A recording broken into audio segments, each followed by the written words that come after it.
Yes, man. Another episode of Research Over Me Search, man. Today is December 10th, 2025, day after my birthday. Shout out to all my fellow Sagittarius out there, man. Today's conversation, I feel like it's always a provocative conversation. One conversation that allows for individuals to strike into their critical thinking, you know what I mean? As well as making you think about some shit you already thought about your whole entire life a little bit differently. Today's topic, we got a lot of itinerary, and I'm gonna try to be kind of quick and efficient because I got an important meeting at 11:30 Central today. But the four topics. First, we're gonna be getting into this Diddy, Marlon Wayans defending Diddy, or is he defending Diddy? But he's beefing with 50 Cent. Second thing we're gonna be getting into is this teenage Oklahoma student that was convicted of raping two high schoolers that got off. Yeah, you definitely want to be tuning in with that one. The third thing, man, it's gonna be ugly as a Texan. You know what I mean? The way this James Tellerico, Jasmine Crockett shit is already jumping off in the first couple of days. We're gonna be getting into that, talking about Zionism, talking about how how they have made statements that I don't like, or how they've made positions that I don't like, specifically about Israel, Palestine. But understanding as a Texan, like they both of them is better than John Cornyn, whatever the hell his name is. And then the last thing, Donald Trump say that black people, he said black people know scamming. You know what I'm saying? We're gonna get into that. If I don't get into everything though, I'll be going live sometime tonight. You feel me? So shout out to that. You know what I mean? Um, Getting right into it though. Oh, where y'all live? I entered it. Oh, I did. Hold on, y'all. I'm sorry. That's what I did. That's what I actually did right there, man. Shout out to Marlon Wayne. And hey, and before I even play this video, like I know that there would be some individuals that is going to interpret what he says different. I think as a debater, as a former debater, understanding uh how some of y'all can be lost in the sauce of making totalizing claims, it's always important to say, hey, interpretations vary. And just because somebody don't have your interpretation, don't mean you should have a little temper tantrum or a little hissy fit, or you start drawing these lines in the sand where you feel like you want to define your relationship to a person through that disagreement. I will say I am disappointed in the way in which Marlon Wayans articulates himself, but I'm gonna play it. Abundantly clear. I'm not here defending Diddy. I am here because I got dragged into this because somebody asked me a question and I had an opinion. Nobody's wrong for giving an opinion about any subject. When I start saying shit that y'all disagree with, listen to what Marlon Wayans saying. I'm about to give an opinion, you know what I mean? And I think that my opinion is going to be a little bit structured. So I think that my opinion will be a bit evidence based. I think that that's something that he's failing to do right here. And I feel like I'm gonna get into my portable skills as a debater as well, and give y'all somebody after this that I think this is what Marlon Wayans was trying to say. That I feel like he is a expert communicator, somebody that's been in the media for my whole life and should be able to say what he mean and mean what he say in a much better way than this. Because for me, come off as a little rape apologist, but I'll let y'all decide. Period. I'm not here defending Diddy. Don't let the narrative fool you or get to you. Once again, somebody's creating narratives. This is my point. So please look at the whole clip that I did and then look what happens with the narrative. And that's what I'm telling you. Y'all people don't be sheep. Use your brain, use your freedom of thought, freedom of speech, and don't ever let nobody bully you. Never. Don't let nobody bully you. You got me? Love. Now back to trolling this troll. Now, before I play my good sister Dominique's video, I do disagree with what Marlon Wayne saying he said. If I tell you, hey, you kicking the person while they down, I don't give a damn what you trying to say in extrapolated as. You are, in fact, defending the person that you're saying should not be kicked while they down. For me, if you are an abuser or you're a rapist, I don't get you don't get no moral high ground, or you don't get the sympathy in terms of sportsmanship we talk about kicking somebody while they down. This euphemism, you know what I mean? It comes from a sports metaphor about how, you know, the individual getting their ass whooped, it's not good sportsmanship, or it's not being, you feel me, you're not showing great equity or respect for the competition. You're hitting them while they're down. I would argue Diddy deserves no respect. Diddy deserves no respect. I watched him in 4K kick Cassie while she was down. Marlon, we needed that selective moral outrage for you to be sitting in with it at that moment. Right now, a lot of y'all like to talk about, well, two things can be true at the same time, but you only talk about those two things being true when it's in defense of the bullshit you shouldn't even be defending. So can I admit, is 50 Cent doing this for the preservation or talking about, you know, the livelihood of the victims? Hell no. Does he have personal egotistical motives for how he's going after Diddy? Yes.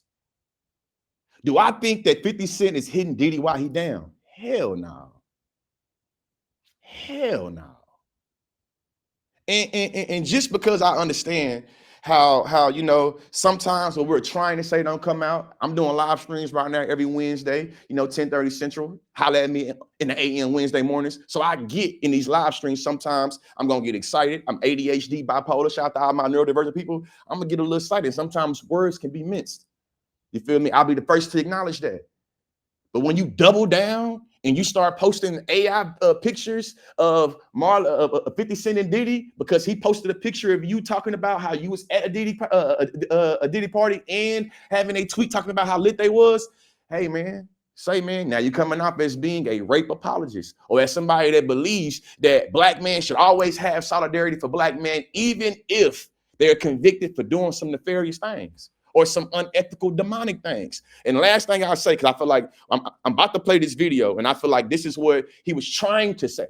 But before I get into that, if an individual is convicted for doing some demonic shit and people want to kick them for being in a state of being a demon, you telling me kicking the demon while they down is bad? I think now that you either A, identify with that demon, or B, you think demons should also always already have some sympathy. And that's why I feel like we start to disagree.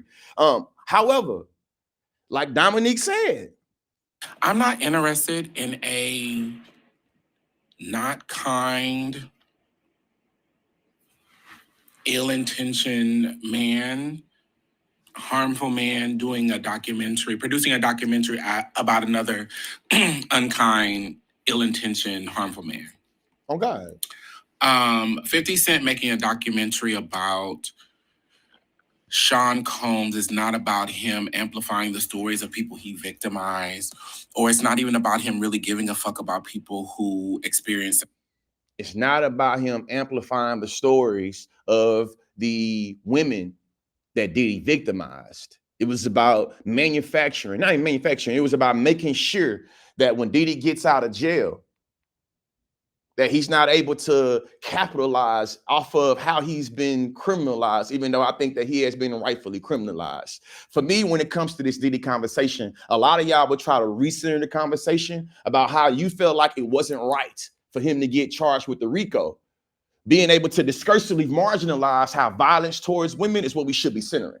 So instead of us centering violence towards women, instead of us centering sexual assault, you want to center the idea that somebody lied. You feel like Cassie lied, so because Cassie, you know what I'm saying? So we start to get into the way that Marlon Wayans is engaged in this. To me, I would argue that it perpetuates or it heightens all these different fallacies and all these different ways to trivialize how there are women that experience sexual violence and men that experience sexual violence as well in the rap industry that everybody knew Diddy was doing. And because of power, because of individuals wanting to be seduced with getting different type of opportunities in the rap game or different opportunities in the industry, you allow for this shit to pass.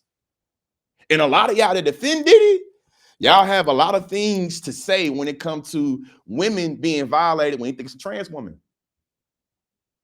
But when it's Diddy, harm. This is the man.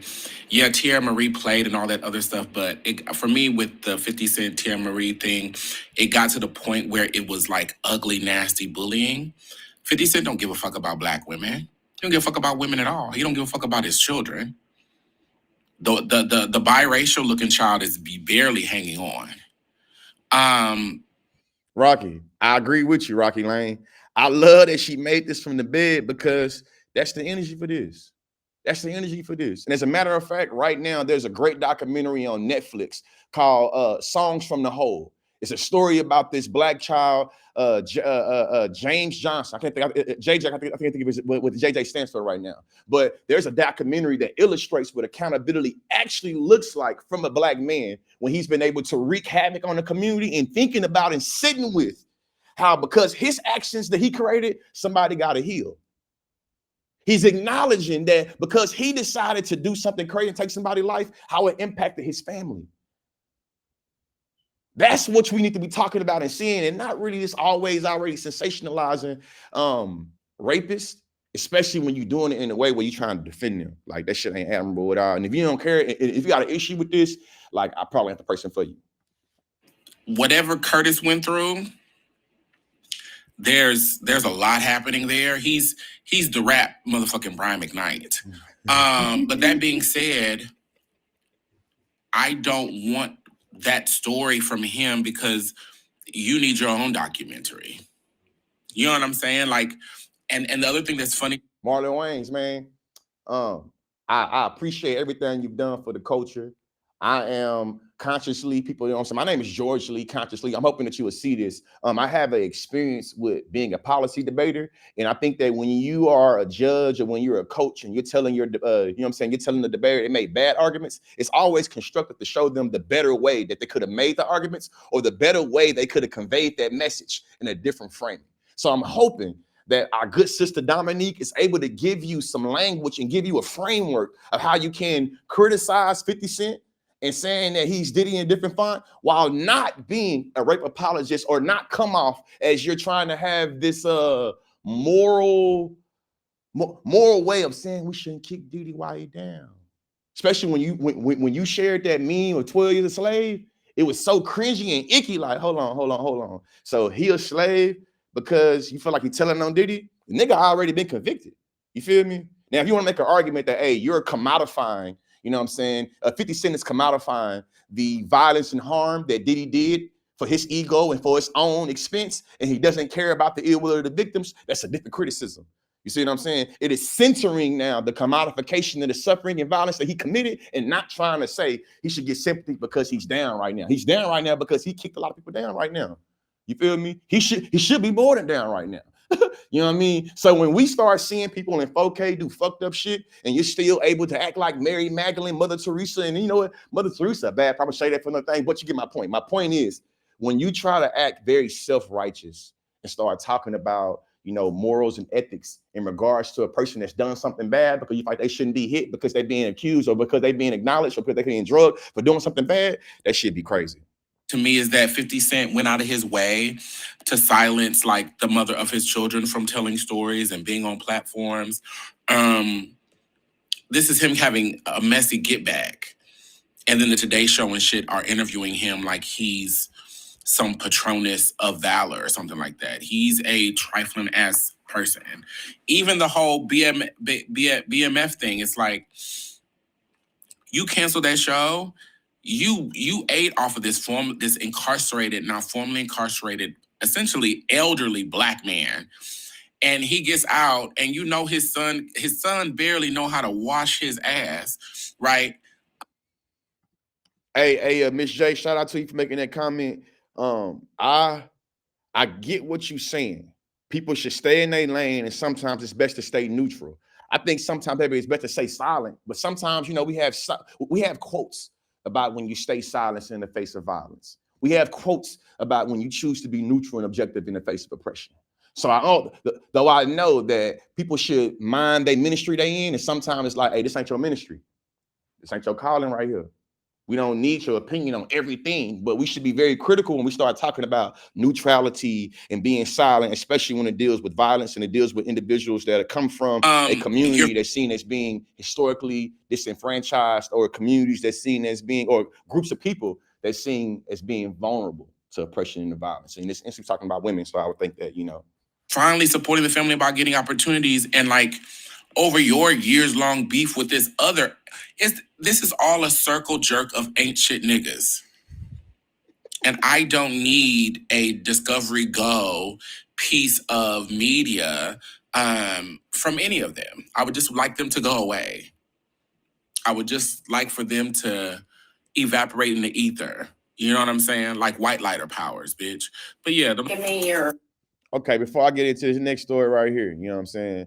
It's gonna see for you people like you, David Peterson, when you talk about white supremacists or running around mangling up things and y'all on this bullshit, if you don't understand the interconnected nature of gender violence and white supremacy, then I think not only have you not read, you should be an avid listener to the research of a Me Search live streaming podcast, because I'm gonna teach your ass something today. You feel me? And every time you tune in, see what happened is a lot of y'all like to make distinctions, you feel me, or like to detach the way in which we understand women and understand gendered violence and misogyny and patriarchy, how that comes from a particular culture, a culture of white supremacy. So even when it comes to Diddy, Diddy felt like he should be able to get away with the shit, and he was able to get away with the shit because of how he benefited white supremacy. There were white folks that was in power that pretty much kind of turned the blind eye to what Diddy was doing, all because they benefited him. So what you see is that black people in our community can become tools and fungible objects of white supremacy that literally is able to line the individual profits of themselves at the expense of niggas, women, and bitches. See what I'm saying?